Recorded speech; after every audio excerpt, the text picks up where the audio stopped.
علماء کرام لیکي چې لکه په لمانځه کې چې څونه ثواب دی د پلار په خدمت کې هم دغونه ثواب، لکه په روزه کې چې څونه ثواب دی په روزه نیولو کې د مور په خدمت کې هم دغونه ثواب دی، لکه تلاوت کول چې څونه ثواب لري د همسایه حق ادا کول هم دغونه ثواب لري.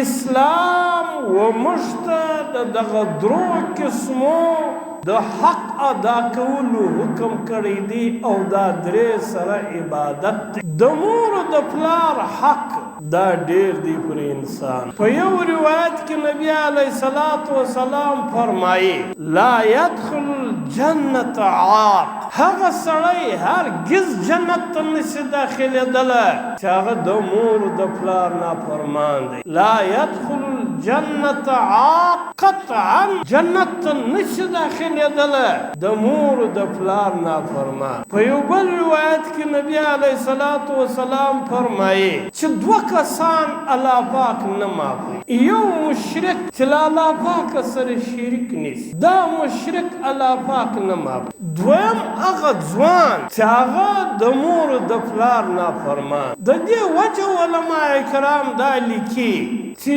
نبی علیه الصلاة والسلام فرمایي د کوم سړي چې په ژړه کې سپین ویښتان پیدا سي الله پاک عذاب قبر نه ورکوي. وایي ما ته د ده له سپین ویښته څخه حیا درېږي چې د یو سړي په ژړه کې سپین ویښتان پیدا سي.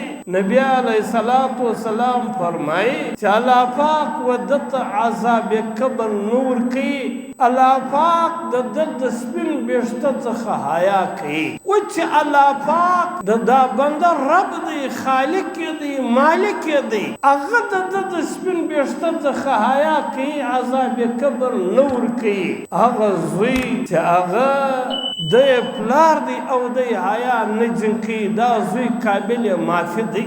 ځکه نبی علیه الصلاة والسلام فرمایي چې دوه کسان الله پاک نه معافوي، یو مشرک، دویم هغه ځوان زوی چې د ده له پلاره څخه الله پاک حیا کوي، عذاب قبر نه ورکوي، او د ده څخه دا سپین ږیری پلار ځیږي او د ده د لاسه اوښکې تویېږي، الله پاک دغه ځوان نه معافوي.